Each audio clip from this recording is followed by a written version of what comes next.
Bon, merci de me recevoir. Un peu de biologie, les allergènes recombinants, formation pratique, on va y venir.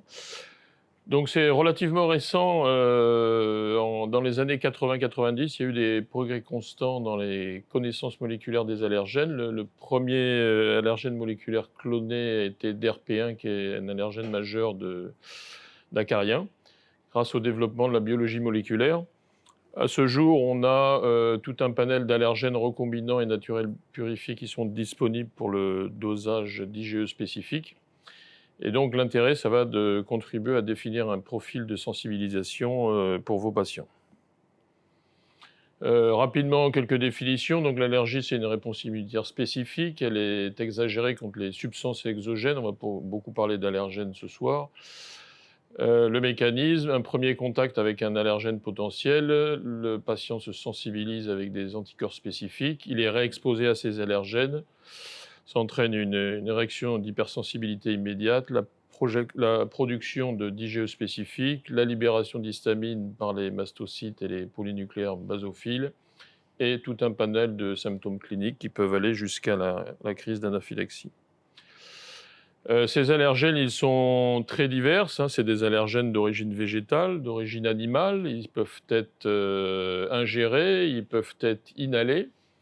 Intervient aussi, on le sait, un terrain atopique de prédisposition génétique et également des facteurs environnementaux et des différents adjuvants qui sont cités ici. Alors les allergènes, à ce jour, il y a plus de 630 allergènes unitaires, allergènes tout confondus, hein, pas que les recombinants. On va y venir après. Des notions importantes à connaître en termes de définition, c'est la notion d'allergène majeur et d'allergène mineur. Les allergènes majeurs, ils sont reconnus par plus de 50% des patients allergiques et les mineurs, moins de 50%.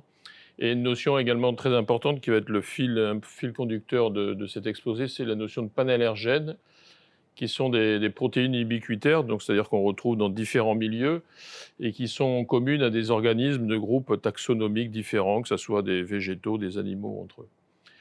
Et donc ils vont avoir un rôle majeur, ça va être le problème de la biologie en allergologie, c'est qu'ils vont avoir un rôle majeur dans les sensibilisations croisées et ils vont entraîner des tests simultanément positifs.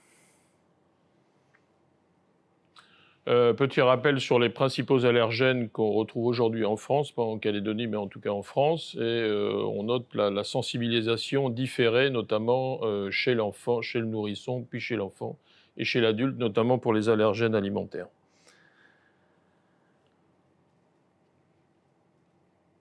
Alors venons-en aux faits, les allergènes moléculaires, c'est la grande famille des allergènes moléculaires qui contiennent notamment les allergènes recombinants. Les allergènes, c'est quoi? C'est des protéines ou des glycoprotéines. Elles ont été purifiées biochimiquement et on en a fait des allergènes natifs ou purifiés, soit elles ont été obtenues par génie génétique. On verra une diapo juste après pour voir la façon dont c'est fait. Donc c'est cloné en fait par des bactéries, un peu comme l'insuline est clonée, etc. L'intérêt de ces allergènes moléculaires, c'est qu'ils sont dépourvus de molécules non allergéniques, qui sont responsables notamment des faux positifs, notamment les fameux les CCD qu'on voit dans les comptes rendus d'allergologie d'IgE spécifiques et qui sont des déterminants carbohydratés. Ça va permettre une plus grande sensibilité des tests in vitro qu'on propose au laboratoire par rapport aux extraits. Et ça va permettre une standardisation qualitative et quantitative des réactifs et donc une meilleure reproductibilité. À ce jour, il y a un panel d'allergènes moléculaires à la fois natifs et recombinants de plus de 200. Et le dernier sorti de la pêche cette année est disponible. Donc, comme on l'expliquait précédemment, donc soit des allergènes naturels qui sont purifiés physico-chimiquement, soit des allergènes recombinants. En fait, le gène de la protéine est introduit dans le génome de la bactérie le produit et produit ainsi la protéine. Donc c'est le même principe, c'est un clonage classique comme différentes protéines.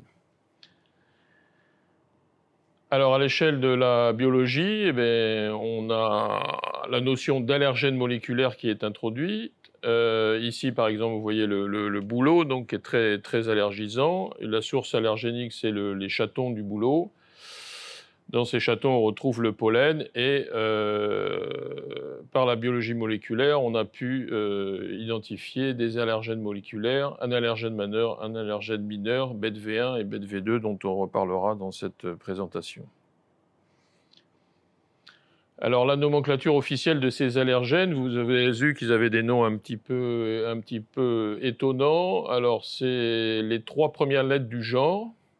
Donc, le genre, c'est toujours avec une majuscule.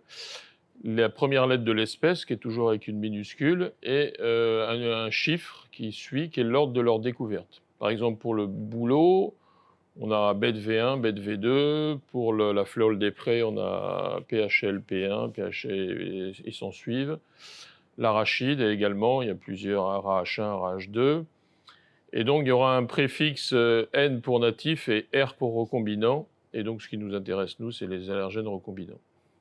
Voilà, notamment ceux de l'arachide et du bouleau. On va voir des exemples en suivant.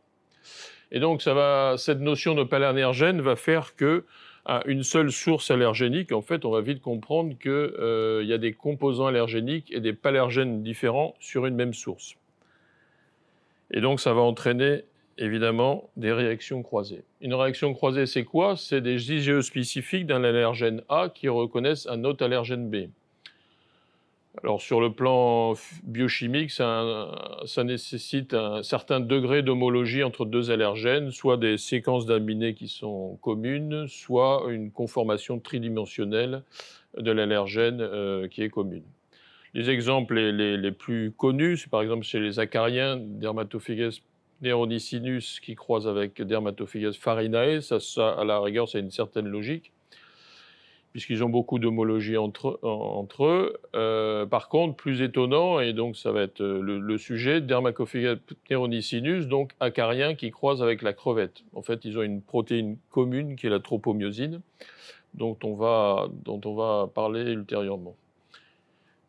Autre exemple bien connu des allergologues, le bouleau BETV1 qui croise avec la pomme. Là aussi, il y a une protéine commune, un panallergène qui s'appelle la PR10.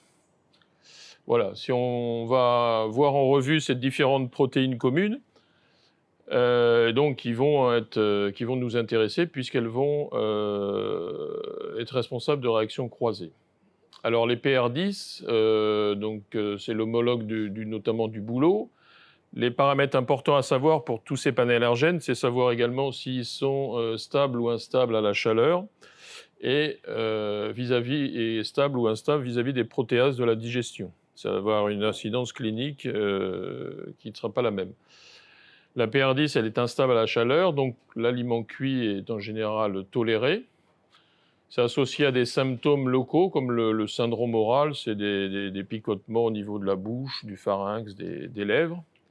Et c'est associé à une vaste réaction allergique entre les fruits et les légumes. Vous avez des exemples ici, donc BETV1, vous l'avez ici au centre, mais vous voyez qu'il y a des réactions croisées, qu'on trouve cette PR10, donc aussi bien dans l'arachide, dans la noisette, dans une grande famille qui est les rosacées, où il y a pas mal de fruits, la pomme, la poire, la prune, la cerise, etc. Qu'est-ce qu'il y a d'autre? Oui, c'est déjà pas mal. La pomme de terre aussi. Voilà. Autre panallergène commun qu'on retrouve, l'albumine sérique. C'est une protéine commune des fluides et des solides biologiques. Donc on retrouve dans le lait de vache, mais également dans la viande de bœuf, dans les œufs, dans le poulet, instable à la chaleur. Les réactions croisées se feront du coup entre ces différents animaux, et notamment il y a un syndrome porc-chat qui est connu en allergologie. Un syndrome en allergologie, c'est un thème un peu... C'est un mauvais terme, en fait. Ça signifie en fait une coallergie avec des réactions IgE croisées et des réactions cutanées croisées. Voilà. Et ça entraîne, donc cette albumine sérique va être responsable là aussi de formes moins graves comme le syndrome oral. Donc vous avez quelques exemples d'allergènes recombinants communs avec cette albumine sérique. La parvalbumine, là aussi, c'est un allergène majeur des poissons. On le retrouve dans dans tous les poissons, que ce soit des poissons tropicaux ou des poissons océaniques classiques d'Europe. On le retrouve donc dans 95% des patients allergiques aux poissons. C'est un marqueur de réaction croisée entre les différentes espèces de poissons et d'amphibiens. Il est très résistant à la chaleur, à la digestion. Donc il y a une réaction qui sera possible avec les aliments cuits. Lui est responsable de réactions systémiques courantes qui vont de l'urticaire, l'œdème à la crise d'anaphylaxie. C'est aussi valable en Calédonie, hein, pour le maï-maï, pour le thon, etc. Donc voilà. Et plus globalement, pour tous les poissons, ils ne sont pas cités, mais il y a la sardine, le hareng, le merlu, etc. J'en profite pour rappeler que ce thème d'allergie aux produits de la mer avait été développé quand on avait organisé les rencontres francophones dans l'allergologie en 2018 à Nouméa. Il y avait une très belle présentation du docteur Sauvage à ce sujet. L'atropomyosine, là aussi, c'est un panallergène très important. C'est une protéine des fibres musculaires. C'est un allergène majeur d'invertébrés comestibles, un allergène mineur des acariens.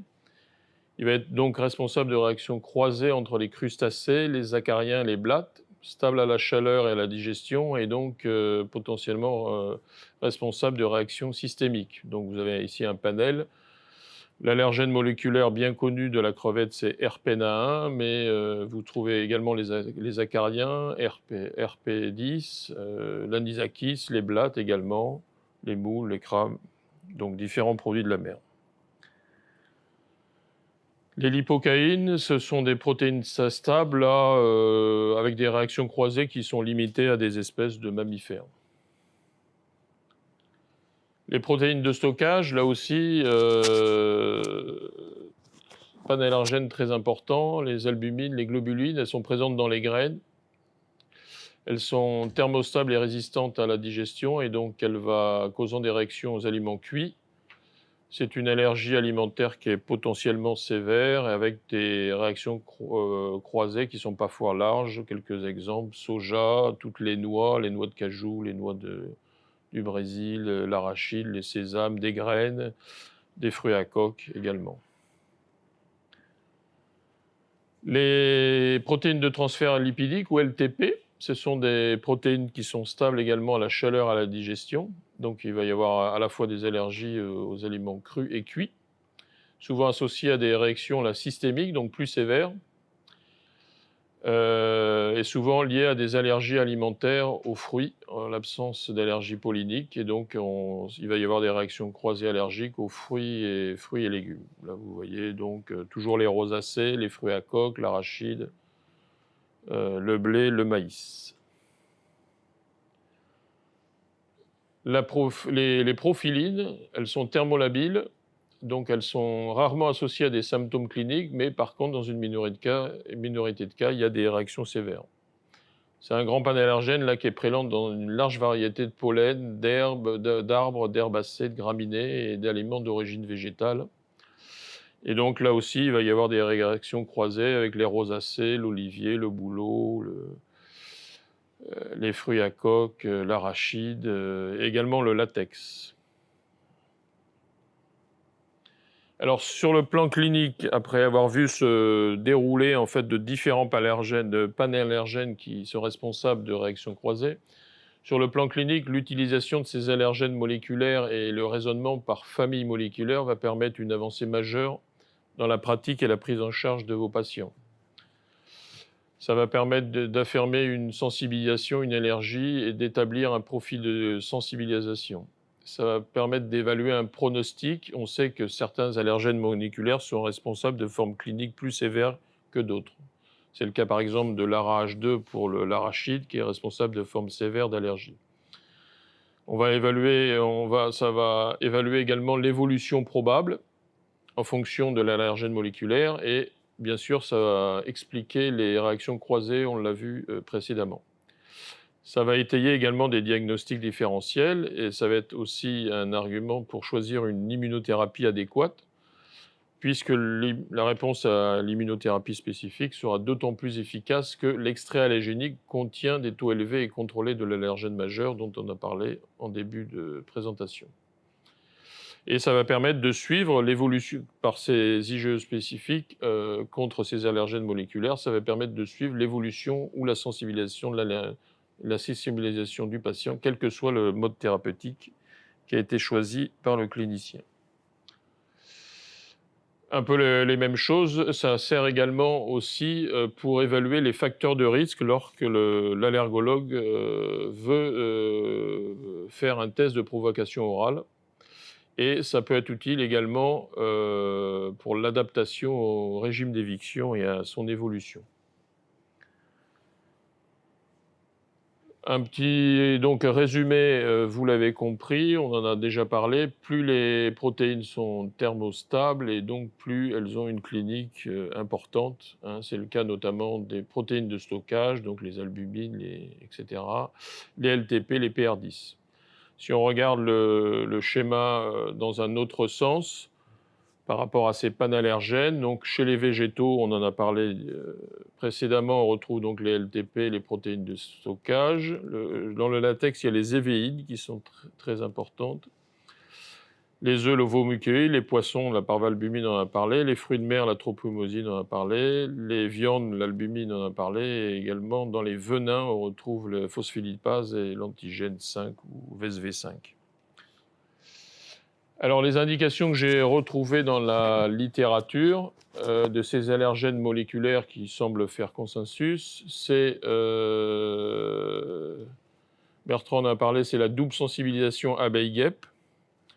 Vous avez les allergènes moléculaires utiles en face, donc l'abeille et la guêpe.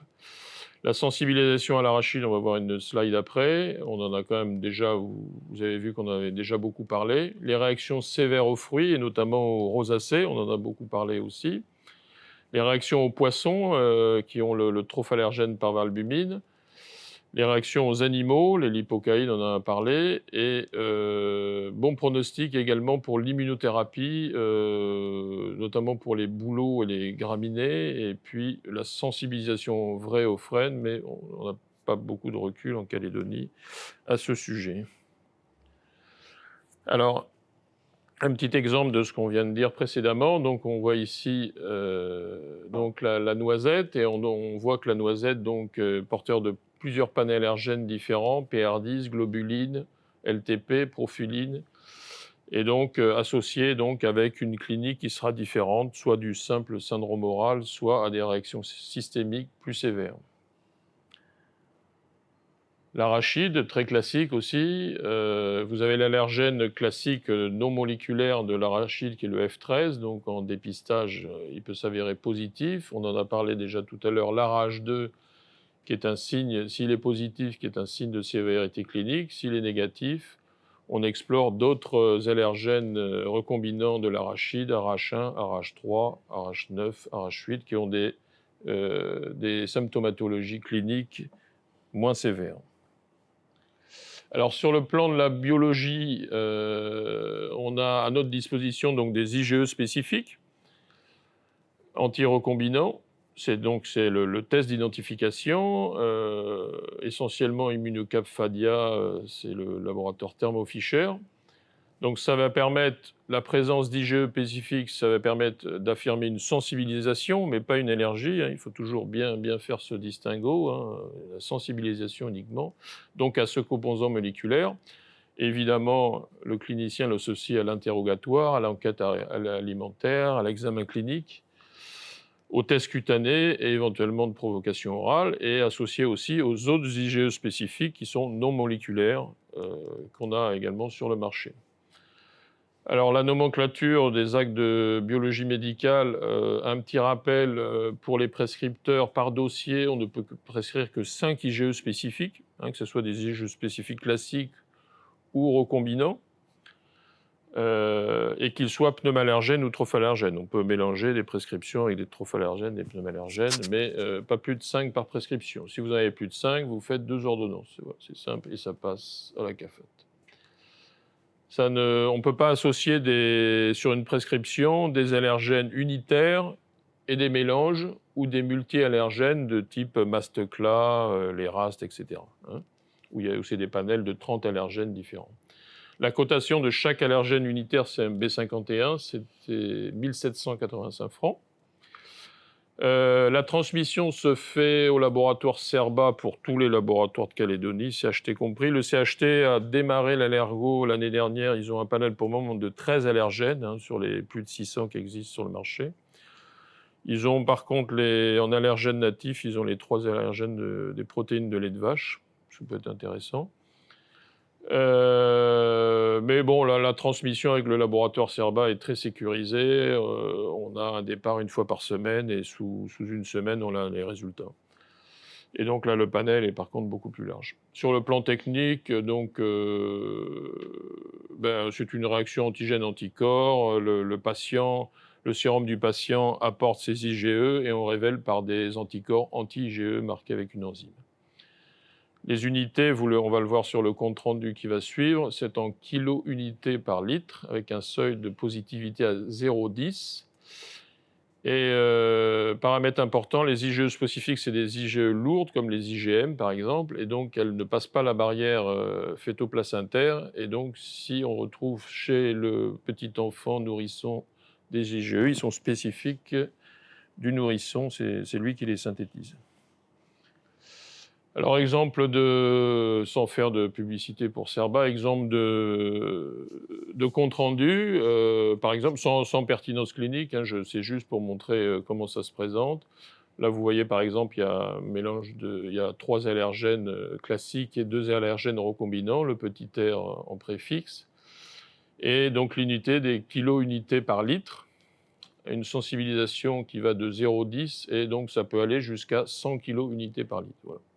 Dès que c'est supérieur à 0,10, on est sensibilisé. Après, on apprécie quand même l'importance. Un autre exemple, là, ici, vous avez 2 allergènes recombinants, R-CANF1 du chien et puis la tropomyosine de la crevette dont on a pas mal parlé. Et là, vous voyez un patient polysensibilisé, il a des IgE spécifiques supérieurs à 100. Alors, autre outil en biologie à notre possible, en dehors de ces IgE spécifiques, les micropuces, pas utilisées en Calédonie, utilisées en métropole, notamment en milieu hospitalier. L'intérêt, c'est que l'IgE spécifique était unitaire, donc on testait un seul allergène. Là, on va pouvoir en tester plusieurs d'un coup, et donc en grande quantité. Donc le plus connu et le plus ancien, c'est la puce Isaac 112 pour 112 allergènes. Également, c'est fait par Fadia Thermo Fisher. On va voir après l'exemple, ça permet de faire des profils de sensibilisation par ces familles de protéines dont on a parlé, responsables des réactions croisées. Le coût, c'est pas remboursé par contre du tout, 42 500 francs. Il y a un équivalent dans un autre gros laboratoire métropolitain qui s'appelle Biomnis, c'est le test Alex, 300 allergènes, dont 129 recombinants. Il est moins cher, mais le circuit en Calédonie fait qu'on transmet moins à Biomnis qu'à Cerba, parce que c'est Cerba qui paye tout le transport. Et puis, il y a le test Faber, mais qui avait fait son apparition à un congrès français d'allergologie moléculaire en 2016, mais qui n'est pas commercialisé en France. Il est commercialisé dans d'autres labos, mais pas en France.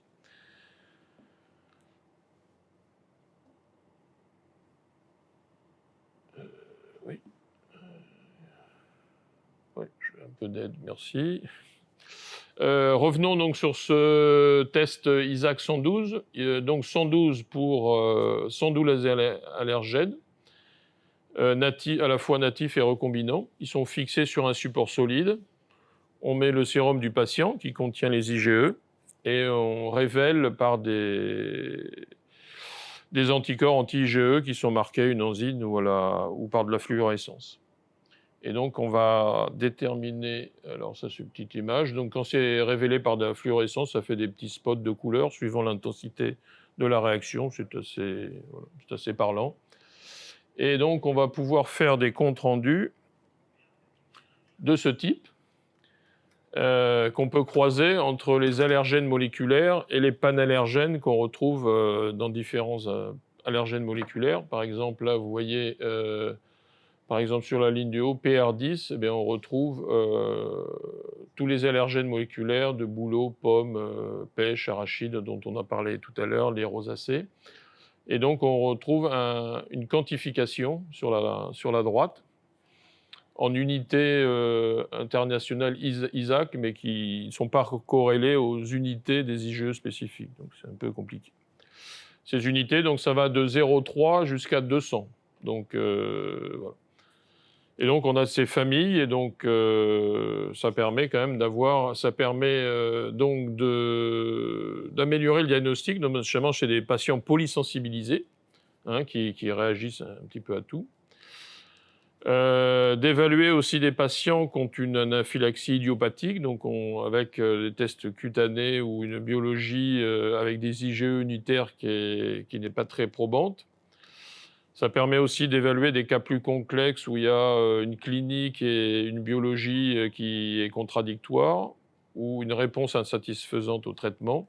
Et puis, si on va un peu à la pêche aussi, ça permet de détecter des sensibilisations non suspectées. Intérêt, c'est une autre chose. Donc, en résumé, les allergènes recombinants ont un intérêt très limité dans les patients présentant une allergie respiratoire. Par contre, ils ont révolutionné un peu la compréhension et l'explication aux patients pour les sensibilisations et les allergies croisées. Et comme on l'a vu dans les différentes diapositives, ils ont une pertinence clinique, notamment dans les allergies alimentaires, notamment à l'arachide, on l'a vu, une diapositive, aux fruits à coque, dans le syndrome pollen-fruit, qui est une réaction croisée entre le bouleau et la pomme, et également dans l'allergie au latex, qui est là aussi un syndrome latex et fruits tropicaux de type banane, mangue, kiwi et d'autres. Voilà, je vous remercie. Et je peux vous renvoyer à une petite publication grand public, mais néanmoins très intéressante, proposée par ALK. Voilà, merci.